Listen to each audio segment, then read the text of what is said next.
Hello students, मैं Anoop sir.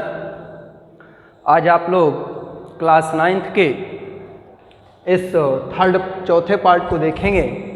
समुद्र तटीय मैदान, द कोस्टल प्लेन। इसके पहले कल आपने दक्षिण के पठारीय भाग को पढ़ा था, तो आज आप लोग देखेंगे द कोस्टल प्लेन्स या समुद्र तटीय मैदान। तो इसका चित्र बनाते हैं।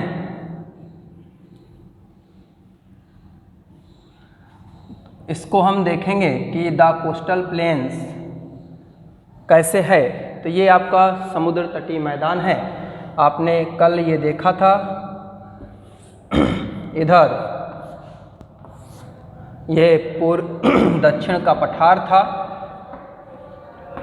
यानी कि साउथर्न प्लेटो। ये ईस्टर्न रेंज थी, पूर्वी घाट श्रेणी, और ये वेस्टर्न रेंज थी, यानी पश्चिमी घाट श्रेणी। अब आज आपको पढ़ना है समुद्र तटीय मैदान, यानी ये समुद्र के जो भारत का जो प्रायद्वीप भाग है, तटीय भाग है, कोस्टल एरिया है। इस कोस्टल एरिया में जो प्लेन है या मैदान है उसके बारे में जानना है।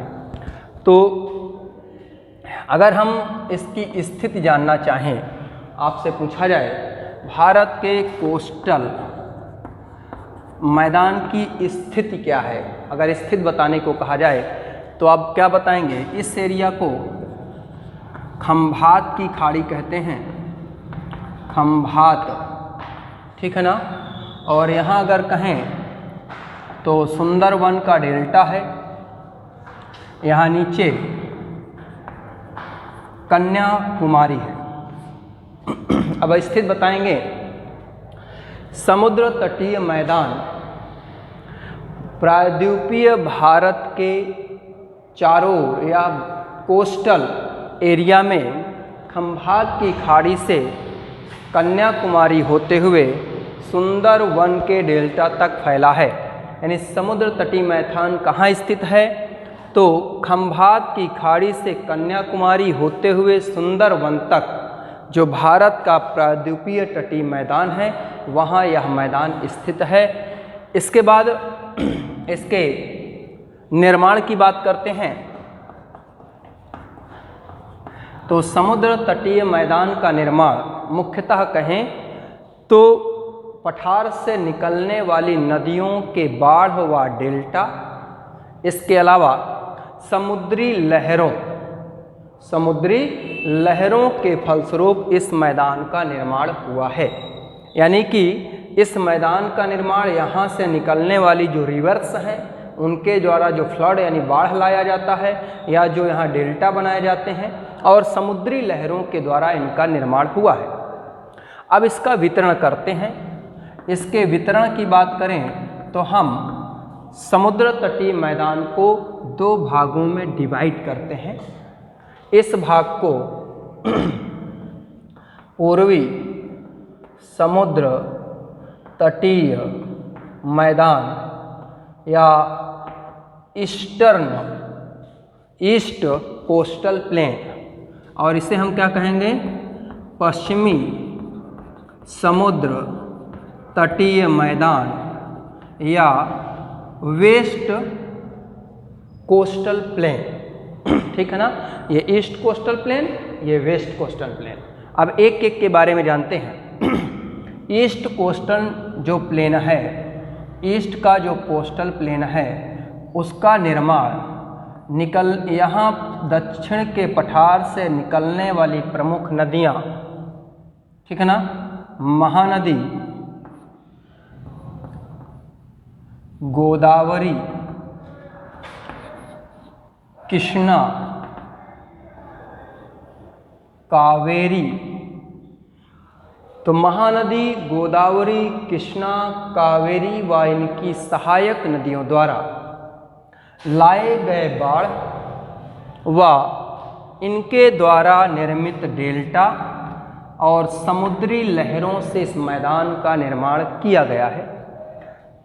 इस समुद्री तटीय मैदान को भी दो भाग में बांट देते हैं, अपर और लोअर, यानी ऊपरी समुद्र तटीय मैदान और निचला समुद्र तटीय मैदान। ऊपरी समुद्र तटीय मैदान पूर्णतः इन रिवर्स के फ्लड से या बाढ़ से निर्मित होता है, जबकि जो निचला समुद्र तटीय मैदान है ये यहाँ के नदियों द्वारा निर्मित डेल्टा व समुद्री लहरों के द्वारा लाए गए अवसादों के जमाव के फलस्वरूप होता है। ठीक है, तो इस तटीय मैदान की अगर बात करें तो इस समुद्र तटीय मैदान को 3 भागों में बांटते हैं। इसका नाम तो ऊपर आपसे पूछा जाएगा, समुद्र तटीय मैदान के ऊपरी भाग को क्या कहते हैं? उत्कल तट। पूर्वी समुद्र तटीय मैदान के ऊपरी भाग को उत्कल तट, इस भाग को आंध्र तट और निचले वाले भाग को कोरोमंडल तट के नाम से जाना जाता है। इसको क्या कहते हैं? कोरोमंडल तट। यह समुद्र तटीय मैदान इस समुद्र तटीय मैदान की अपेक्षा चौड़ा है। उसके चौड़े होने का रीज़न भी आपको पता होना चाहिए। उसके चौड़े होने का जो मेन रीज़न है वह यह है कि यह नदियों की बाढ़ से भी निर्मित है और ये सिर्फ समुद्री लहरों से निर्मित है। इसलिए इस भाग की बात करेंगे समुद्र तटीय मैदान की, तो इसकी जो औसत चौड़ाई है वो 450 से 150 किलोमीटर के मध्य है। ठीक है, कोई दिक्कत? इस तटीय भाग पर जो कृषि की जाती है, एग्रीकल्चर की जाती है, उसमें मुख्यतः चावल, गन्ना, तंबाकू, नारियल, रबड़ आदि फसलों का उत्पादन किया जाता है। इधर आते हैं।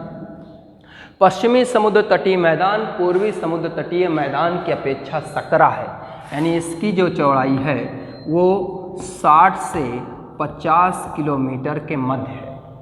इसके कम चौड़े होने का एक कारण है कि यहाँ जो नदियाँ प्रवाहित होती हैं वो चाहे नर्मदा हो या ताप्ती हो, नर्मदा और ताप्ती ये भ्रंश घाटी में प्रवाहित होने वाली नदियाँ।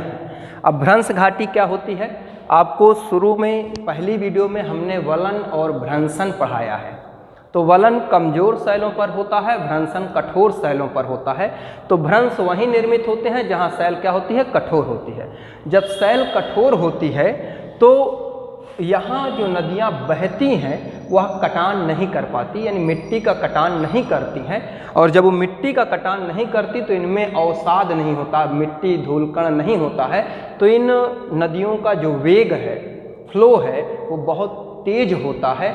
इसलिए यहाँ पर डेल्टा नहीं बनाती हैं, सीधे गिर जाती हैं, जिन्हें हम लोग ज्वार नदमुखी डेल्टा कहते हैं। यानी जहाँ ज्वार में नदी डेल्टा नहीं बनाती उसे ज्वार नदमुखी डेल्टा कहते हैं। और जब ये तीव्र वेग से बहती हैं तो यहाँ विद्युत उत्पादन सुलभ हो जाता है।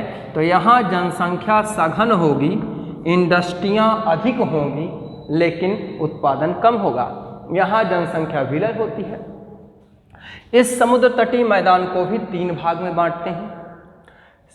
पश्चिमी समुद्र तटीय मैदान के ऊपरी भाग को कोंकण तट के नाम से जानते हैं। किस नाम से? कोंकण तट। मध्य भाग को कन्नड़ तट के नाम से जानते हैं, कन्नड़, ठीक है ना। और निचले भाग को हम लोग मालाबार तट के नाम से जानते हैं।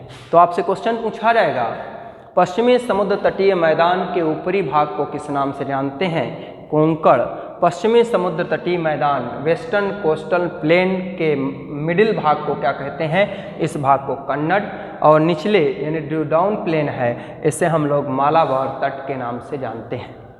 ठीक है, इस मैदान पर जो फसलें उत्पादित होती हैं उनके बारे में जानना है। तो इस मैदान पर जो फसलें उत्पादित होती हैं उनमें मुख्यतः अगर कहें तो रबड़, कॉफ़ी, चाय, गरम मसाले, ठीक है, काजू, नारियल, आदि फसलों का उत्पादन किया जाता है या आदि फसलें उत्पादित की जाती हैं। ठीक हो गया। अब एक चीज़ और बताया, पूर्वी समुद्र तटीय मैदान पर लैगून झीलों का निर्माण होता है। लैगून झीलों का निर्माण कैसे होता है? जब सागर की लहरें सतह पर आती हैं तो नदी से ये अपने साथ अवसाद लेकर आती हैं और जब वापस लौटती हैं तो अवसाद को छोड़ कर जाती हैं। तो नदियाँ जब वापस जाती हैं तो उनके अवसाद छोड़ने के अलग अलग तरीके होते हैं। अगर नदियाँ अवसाद को बराबर बिछा कर गईं, प्लेन करके गईं, तो उसे हम लोग मैदान कहते हैं या कोस्टल प्लेन कहते हैं। यदि नदियाँ, आपने देखा होगा नदियों के किनारे, समुद्र के किनारे कि एक बालू की बराबर लेयर होती है जो ऐसे ऐसे लहर में होती है, उसी की बात कर रहे हैं। कभी कभी ऐसा होता है कि नदियाँ आती हैं और अपने साथ लाए गए अवसाद को एक जगह छोड़कर वापस लौट जाती हैं, तो वहाँ बांधनुमा आकृति बन जाती है और जहाँ छोड़ती हैं बांधनुमा आकृति, उसके पीछे का जो जल है वो वापस समुद्र में नहीं लौट पाता। तो उसके पीछे जल भरने से जो झील बनी उसे हम लोग लैगून झील के नाम से जानते हैं। तो पूर्वी कोस्टल तट पर कुछ लैगून झीलें पाई जाती हैं, जैसे सबसे पहले नंबर पर चिल्का झील कहाँ है? उड़ीसा राज्य में है। और इसके साथ ये भी जानना है कि चिल्का झील भारत की खारे पानी की सबसे बड़ी झील है। खारे पानी की सबसे बड़ी झील है चिल्का झील। यहाँ पर आंध्र प्रदेश में कालीकट झील, कालीकट आंध्र प्रदेश में, और कालीकट और आंध्र प्रदेश के बॉर्डर में आंध्र प्रदेश और तमिलनाडु के बॉर्डर पर पुलिकट, ये सभी लैगून झीलें हैं। आपसे पूर्वी तट के लैगून झीलों का उदाहरण पूछेगा तो सबसे इम्पॉर्टेंट तो चिल्का झील जो उड़ीसा में है, फिर कालीकट झील जो आंध्र प्रदेश में है, और जो पुलिकट झील आंध्र प्रदेश और तमिलनाडु के बॉर्डर पर स्थित है। तो ये प्रमुख यहाँ की लैगून झीलें हैं या ये लैगून झीलें हैं और ये सब खारे पानी की झीलें होती हैं। तो इस प्रकार से आपका ये समुद्र तटीय मैदान पूरा हुआ। एक चीज़ फिर से अलग से बता देते हैं, कभी आपसे पूछ ले कि पूर्वी समुद्र तटीय मैदान कहाँ स्थित है या पश्चिमी समुद्र तटीय, हमने आपको स्थित क्या बताई है? हमने आपको बताया स्थिति कि समुद्र तटीय मैदान खंभात की खाड़ी से होते हुए कन्याकुमारी से सुंदरवन के डेल्टा तक भारत के कोस्टल एरिया पर भी स्थित है। लेकिन इतना पूछ ले तो क्या करेंगे? देखिए, पूर्वी समुद्र तटीय मैदान, इसकी बात करेंगे स्थित। पूर्वी समुद्र तटीय मैदान सुंदरवन के डेल्टा से कन्याकुमारी तक, सुंदरवन के डेल्टा से कन्याकुमारी तक पूर्वी घाट श्रेणी और बंगाल की खाड़ी के बीच में स्थित है। कैसा रहा? ठीक है ना? बहुत अच्छा रहेगा, इस तरह समझिए। सुंदरवन के डेल्टा से कन्याकुमारी तक, पूर्वी घाट श्रेणी से बंगाल की खाड़ी के मध्य स्थित है। इसको भी वैसे सेट कर दीजिए। पश्चिमी घाट श्रेणी खंभात की खाड़ी से कन्याकुमारी तक, पश्चिमी घाट श्रेणी और अरब सागर के मध्य स्थित है। खंभात की खाड़ी से कन्याकुमारी तक पश्चिमी घाट श्रेणी और अरब सागर के मध्य स्थित है। तो इस प्रकार से आपका समुद्र तटीय मैदान पूरा हुआ। अगली क्लास पे आपको द्वीप समूह और मरुस्थलीय मैदान, इन दोनों को अगली क्लास में बताया जाएगा। तो आपको वीडियो पसंद आई हो तो इसे लाइक एंड सब्सक्राइब जरूर करें।